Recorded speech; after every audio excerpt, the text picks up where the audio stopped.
Halo guys, apa kabar? Bertemu lagi dengan gua Ren di Sensasi Trends. Seperti biasa, beberapa menit ke depan gua bakal nemenin kalian bahas alur cerita film. Dan tanpa basa-basi lagi, ini dia alur ceritanya.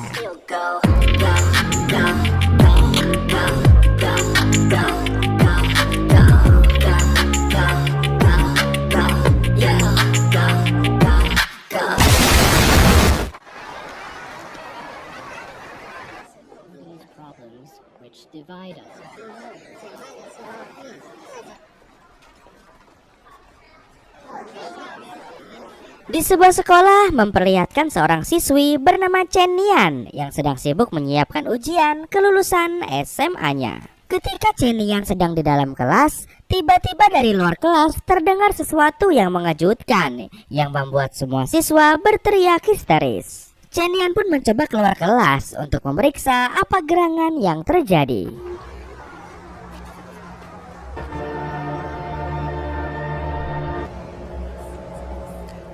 Dan betapa terkejutnya ia melihat teman sekelasnya yang bernama Xiaodi telah meninggal. Diduga Xiaodi menghabisi dirinya sendiri dengan terjun dari atap sekolah. Namun sangat disayangkan, dari semua banyak siswa di sana tak ada satupun yang peduli dengan Xiaodi. Dan hanya Chen Nian lah yang mau menghampiri Xiaodi dan menutup tubuh Xiaodi dengan jaket miliknya.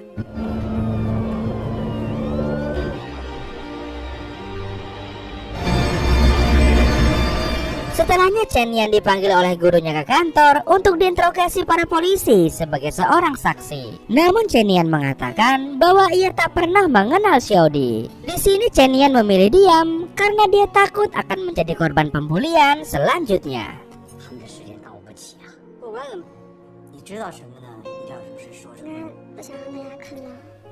Setelahnya Chen Nian kembali ke kelasnya. Namun saat mau duduk, ia melihat cairan merah di atas kursinya. Karena tak ada pilihan lain, Chen Nian pun terpaksa menduduki cairan merah itu.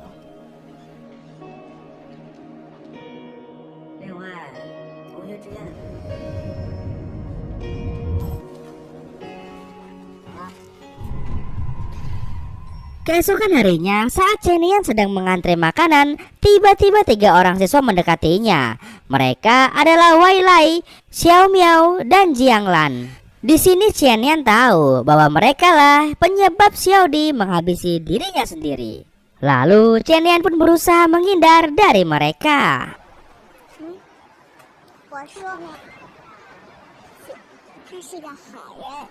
Saat perjalanan pulang, diam-diam mereka bertiga mengikuti Chen Nian dari belakang. Karena pada waktu itu Chen Nian menaruh jaket di atas tubuh Xiaodi, kini mereka bertiga menargetkan Chen Nian sebagai target pembulian selanjutnya. Dan dari belakang mereka langsung menyerang Chen Nian. Setelahnya Chen Nian sampai di rumah dan bertemu dengan ibunya. Ibu Chen Nian adalah penjual masker ilegal atau penjual masker palsu. Karena sering mendapatkan komplain dari konsumennya, kini ibunya tidak tinggal lagi bersama Chen Nian. Dan hanya sesekali ibunya datang ke rumah untuk menjenguk Chen Nian.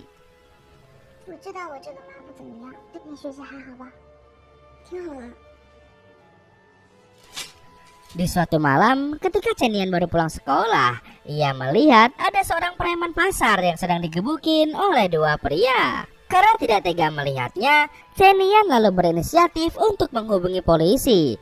Namun saat ia sedang menghubungi polisi, tindakan Chen Nian itu ketahuan dan akhirnya Chen Nian ditarik dan dipukul oleh pria itu. Melihat tindakan 2 pria yang memukuli Chen Nian, akhirnya si preman pasar ngamuk. Dan ia pun memukul balik 2 pria tersebut. Diketahui preman pasar ini bernama Xiaobi. Setelah kejadian itu, kini Xiaobi datang menemui Chen Nian untuk berterima kasih kepadanya dan mengganti uangnya yang telah dirampas oleh 2 pria kemarin. Lalu mereka berdua pergi ke suatu tempat servis handphone untuk membetulkan handphone Chen Nian yang rusak karena diinjak oleh 2 preman kemarin. Dan disinilah mereka saling berkenalan.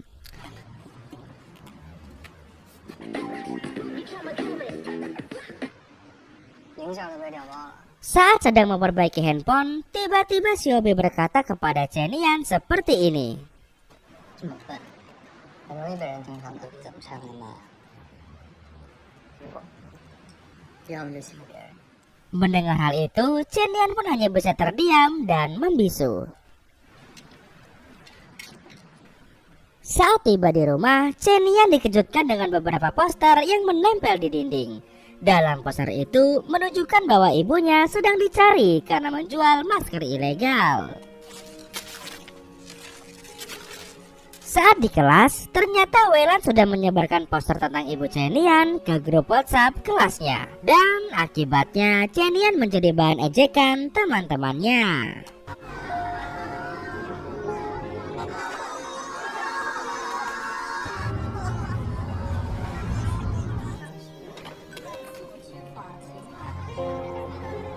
Kemudian saat Chen Yan sedang berjalan pulang ke rumah, ia tak sengaja bertemu dengan Xiaobi di jalanan. Lalu ia langsung naik motornya tanpa tahu akan pergi kemana.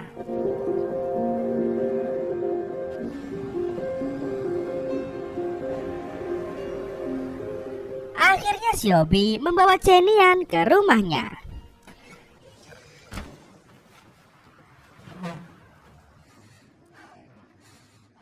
Xiaobi mengira Chen Yan sedang ada masalah dalam percintaannya.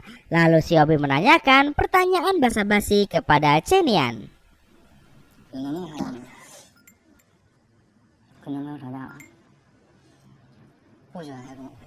Namun Chen Yan malah menjawabnya dengan sinis dan memandang Xiaobi rendah.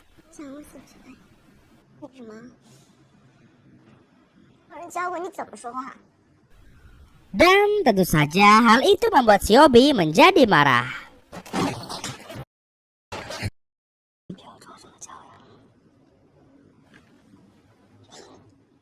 Setelahnya, Xiaobi pun menyuruhnya untuk pulang. Di keesokan harinya, saat Chen Yan sedang mengikuti pelajaran olahraga, semua teman kelasnya terlihat mulai menjauhi Chen Yan. Dan saat Chen Yan akan pergi kembali ke kelasnya, tiba-tiba dari belakang ia dilempar dengan bola voli oleh Weilan dan dua temannya.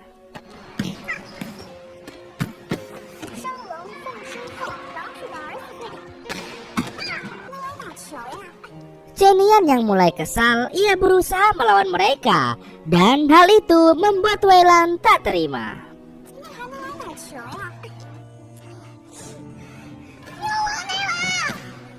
Weilan mencoba mencelakai Chen Yan kembali dengan mendorongnya sehingga Chen Yan terjatuh dan atas kejadian itu, Chen Yan melaporkan tindakan Weilan dan teman-temannya kepada seorang polisi yang bernama Zeng. Karena kebetulan Zeng sedang menyelidiki kasus bunuh diri dari Xiaodi, Chen Yan pun lalu mengatakan bahwa penyebab kematian Xiaodi adalah karena tindakan bully dari Weilan dan teman-temannya.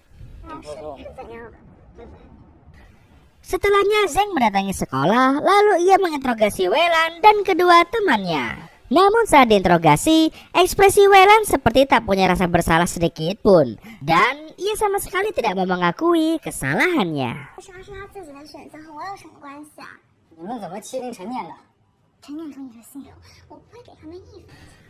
Setelah selesai menginterogasi, kini Opsir Zeng menyimpulkan bahwa penyebab Xiaodi bunuh diri dikarenakan sering dibully oleh Weilan dan teman-temannya. Namun, karena kurangnya bukti dan ditambah mereka masih di bawah umur, mereka bertiga pun akhirnya dibebaskan. Sedangkan pihak sekolah hanya memberikan hukum skors pada mereka.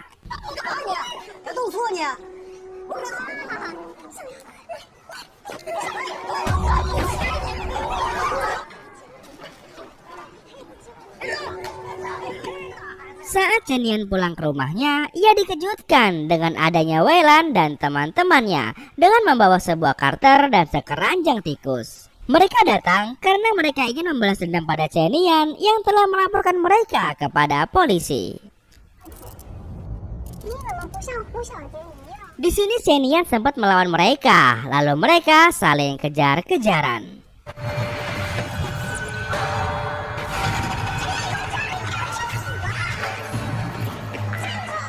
Chen Yan mencoba menelpon Opsir Zeng untuk meminta bantuan. Namun sayangnya Chen Yan belum mendapatkan jawaban darinya. Hingga sampailah di suatu tempat, Chenian bersembunyi di dalam tempat sampah.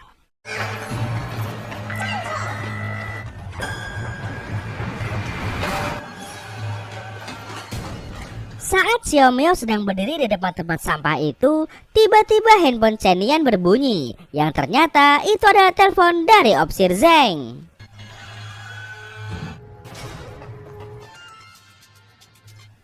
Xiaomeo mengetahui keberadaan Chenian, namun ia tak memberitahu kepada Weilan dan memilih pergi dari tempat itu.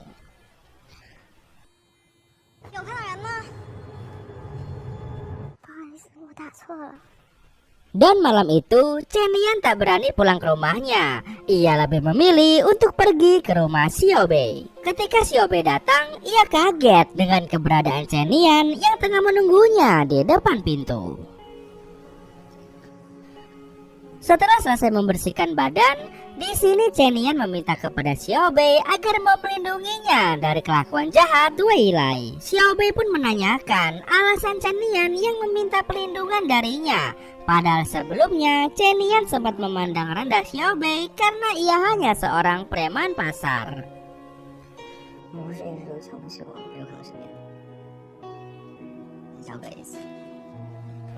Dan mulai hari itu, setiap Chenian berangkat ke sekolah, Xiaobei selalu melindunginya dari kejauhan.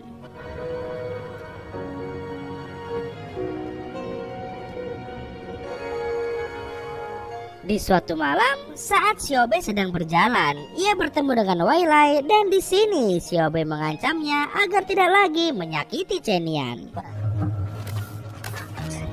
Dan sejak saat itulah Weilai tak lagi berani mengganggu Chenian. Ketika Chenian hendak pulang, tiba-tiba Xiaomiao menghampirinya dan bertanya tentang siapa seseorang yang telah melindunginya semalam ini. Karena saat ini ternyata Xiaomiao juga telah menjadi korban pembulian selanjutnya.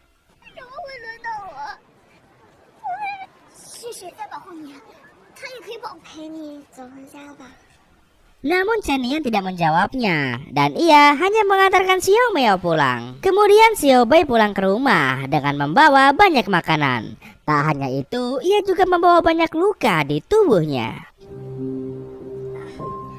Melihat itu membuat Chenian sedikit khawatir padanya. Lalu mereka tidur bersama di ranjang karena Chenian tak tega melihat Xiaobei yang penuh dengan luka. Wow, menurut penonton, kira-kira apa yang bakal terjadi ya di jam 12 malam nanti? Hehehe, tulis di kolom komentar ya. Chenian menanyakan tentang latar belakang Xiaobei dan ternyata Xiaobei sudah melakukan semua ini sejak usia 13 tahun. Karena saat itu ia ditinggal oleh ibunya karena ibunya memilih untuk pergi bersama biawak lain.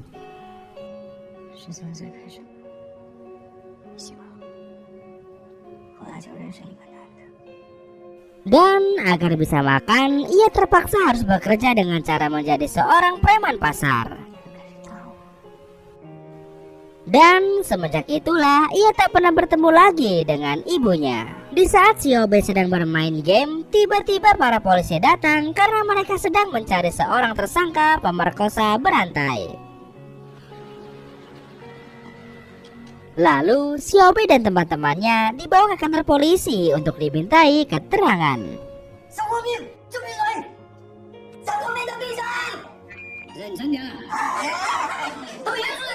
Sementara itu di rumah, Chenian mencoba menelpon Xiaobei yang tak kunjung pulang. Di dalam sel, Xiaobei sangat khawatir dengan keadaan Chenian. Dan di hari itu, karena Xiaobei tak kunjung pulang, akhirnya terpaksa Chenian pergi ke sekolah sendirian. Saat Chenian hendak pulang, tiba-tiba Xiaomiao datang menghampirinya dan mengajaknya ke suatu tempat. Ternyata ia menjebak Chenian, sebab di tempat itu ternyata sudah ada Weilai dan teman-temannya yang ingin menghabisi Chenian. Singkatnya Chenian pun dihabisi. Namun di tengah aksi itu tiba-tiba penghuni rumah melemparkan botol dan ia mengatakan kalau sudah melaporkannya ke polisi. Dan CCTV di sana merekam kejadian tersebut.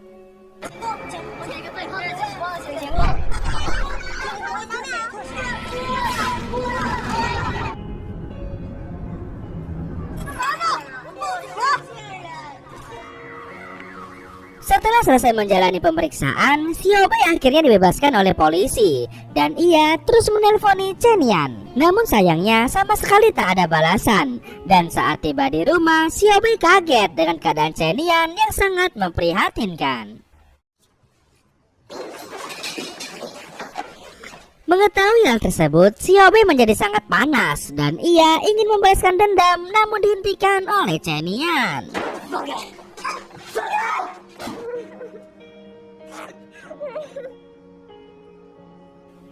Dan di malam itu, Xiaobei merapikan rambut Chen Yan yang berantakan.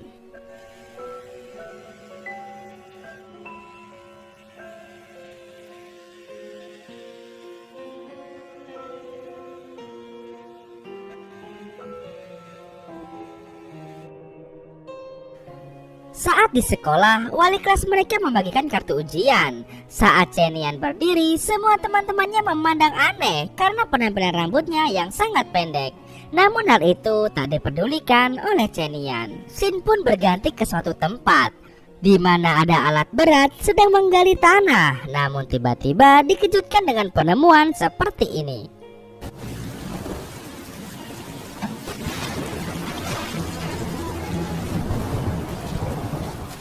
Kemudian tubuh wanita itu dibawa ke kantor forensik untuk diidentifikasi. Dan setelah diidentifikasi, ternyata tubuh itu adalah Wai Lai, ketua dari geng pembuli.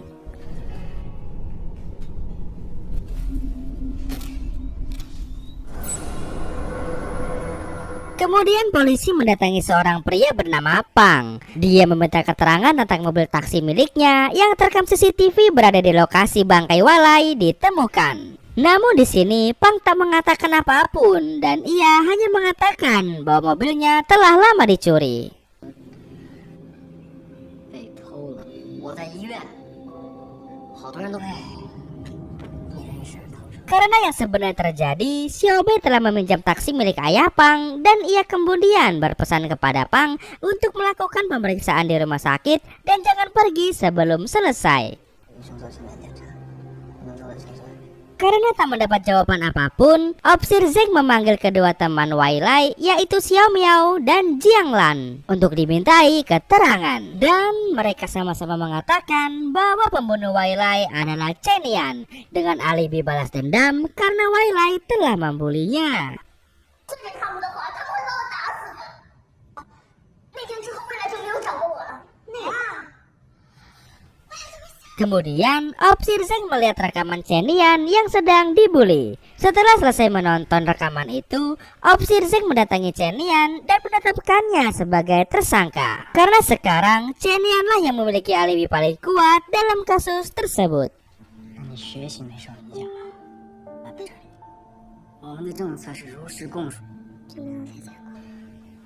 Akan tetapi, pihak polisi tidak memiliki bukti kuat untuk menjadikan Chen Yan sebagai tersangka utama. Akhirnya, Chen Yan dilepaskan karena besok ia harus mengikuti ujian masuk perguruan tinggi. 先回去吧，赵良根盯着他。 Di waktu yang hampir bersamaan, seorang wanita bernama Chang Ji membuat sebuah laporan kepada polisi di mana dirinya hampir diperkodok oleh seseorang. Keesokan harinya, Chen Yan mengikuti ujian dengan perasaan yang gelisah dan pada saat itu ia juga diawasi oleh Opsir Zeng.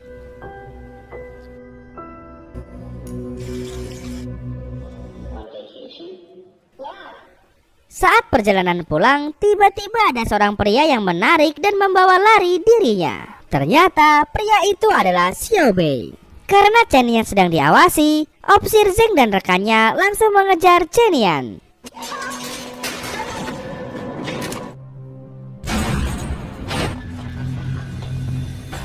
Di sini Xiaobei berniat untuk menyerahkan diri agar Chen Yan bisa terhindar dari hukuman.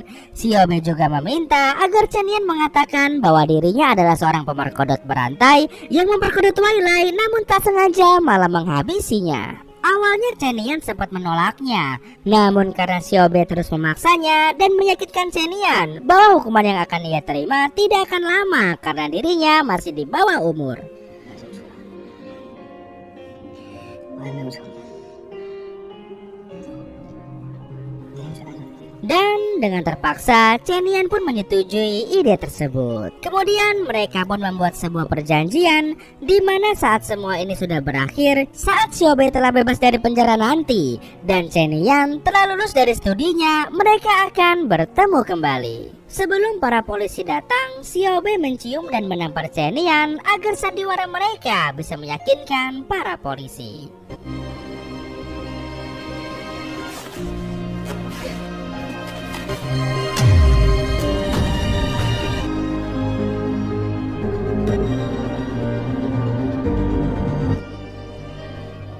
Setelahnya Xiaobei ditangkap dan dibawa ke kantor polisi dan ia diinterogasi oleh Officer Zheng untuk ditanyai alasan mengapa ia menghabisi Wailai. Xiaobei mengaku bahwa dirinya tak sengaja menghabisi Wailai karena ketika ia hendak memperkodoknya, ia malah memberontak dan sempat menggigitnya.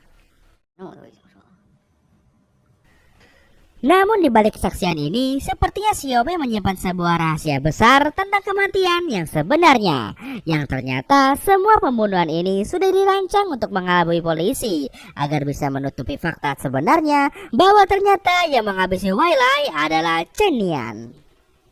猜对了，我就说，把假认真，话就这么放。我们现在讲的就是。 Scene pun berganti menunjukkan flashback tentang kejadian yang sebenarnya, di mana malam itu Wailai meminta Chen Yan untuk memaafkan atas perlakuannya kepada Chen Yan. Ia juga meminta kepada Chen Yan agar tidak melaporkan kejadian itu kepada pihak kepolisian. 实在不行，我也可以让你拍我，我求你别发现，认了你。 Namun karena tindakan Wailai sudah dianggap sangat keterlaluan, ia pun memutuskan untuk pergi tanpa menghiraukannya. Namun di sini Wailai terus mengikutinya tanpa rasa bersalah atas pembulian yang telah ia lakukan. 刚才见到我了吗？那个咱俩抱着这个打交道，这辈子就太轻松了。轻松说就算了，到时候咱俩正常发。 Akibat perkataan Wailai yang menyinggung ibu Chen Yan, tanpa sengaja Chen Yan mendorong Wailai sampai nyungsep dan koit. 你也可以帮你妈把债还了。 Chen Yan yang bingung harus berbuat apa, ia pun lantas mengadukan hal tersebut kepada Xiaobei. Dan disinilah pengorbanan Xiaobei kepada Nian dimulai. Xiaobei membuat sebuah rencana agar dirinya lah yang nanti akan dituduh sebagai orang yang menghabisi Wailai. Aksinya itu dimulai dengan mencoba memperkaos Wailai, lalu ia meninggalkan bukti cakaran pada tubuh Wailai. Semua itu dilakukannya hanya untuk melindungi Chen Yan agar ia terbebas dari tuduhan. Namun di sini, Officer Zheng masih mencurigai bahwa Chen Yan lah pelaku utamanya. Setelahnya, Officer Zheng melakukan pemeriksaan CCTV jalanan. Lalu ia menemukan Xiaobei yang sedang mengikuti Chen Yan saat berangkat maupun pulang sekolah. Dan dari sini, dia pun mendapatkan sedikit bukti. 那个灰色的看吧。 Di malam harinya, polisi memanggil Chen Yan untuk diinterogasi. Di waktu yang sama, Xiaobei juga diinterogasi kembali di tempat yang terpisah. Tujuannya tak lain adalah untuk mencocokkan keterangan dari mereka berdua. Saat diinterogasi, polisi masih belum juga menemukan titik temu antara keduanya. Dan mereka sama-sama mengaku tidak saling mengenal. 报仇你们就杀了呗。那是这样的话，你放心生活吗？所有人会联合起来整他我。录我视频的人吗？你认识谁啊？ Saat Xiaobei dan Chen Yan dipertemukan, Chen Yan menampar wajah Xiaobei. Tujuan ia melakukan ini agar polisi percaya jika mereka benar-benar tidak saling mengenal.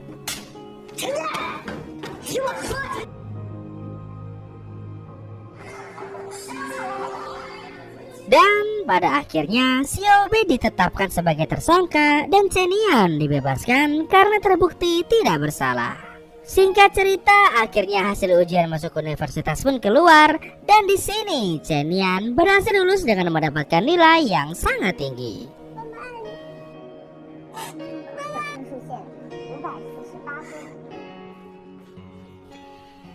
Hingga pada suatu hari, Officer Zheng datang menghampirinya. Ia datang untuk menanyakan tentang perasaannya yang telah bebas dari tuduhan. Namun Chen Nian tak mengatakan apapun karena dia masih kecewa. Sebelum Officer Zheng pergi, ia mengatakan kepada Chen Nian bahwa Xiao Bai akan segera dijatuhi hukuman mati atas semua kejahatannya. Mendengar hal tersebut, Chen Nian menjadi lemas tak berdaya.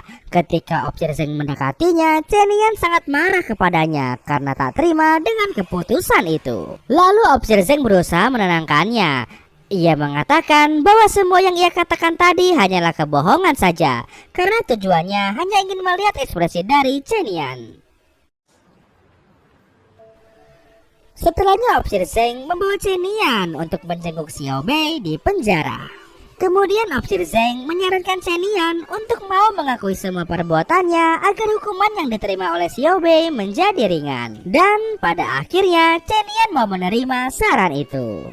Chen Nian lalu menyerahkan diri, dan kini mereka berdua divonis 4 tahun penjara karena kasus kejahatannya dilakukan dengan unsur ketidaksengajaan. 我下来会我不喜欢他。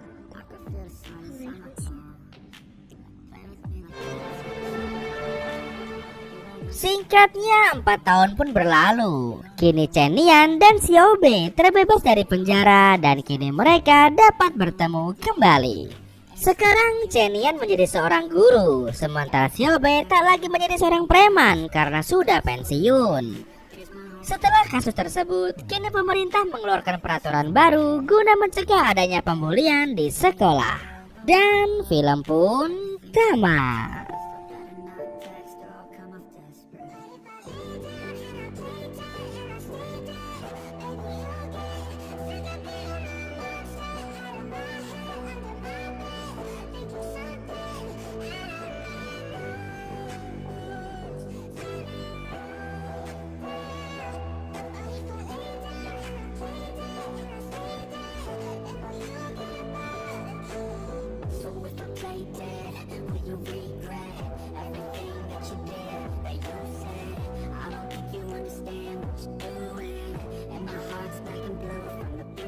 Wow, mantap juga nih film guys. Nah, kira-kira pelajaran apa yang kalian dapat dari film ini? Tulis di kolom komentar ya, kasih tahu gua. Oke teman-teman, kayaknya sampai sini dulu aja ya video kali ini. Jangan lupa klik like dan juga subscribe. Komen dong, harus komen ya. Masih bersama gua Ren di sini. Akhir kata untuk menghemat kuota. Sampai jumpa lagi di video sensasi trends berikutnya. Bye bye.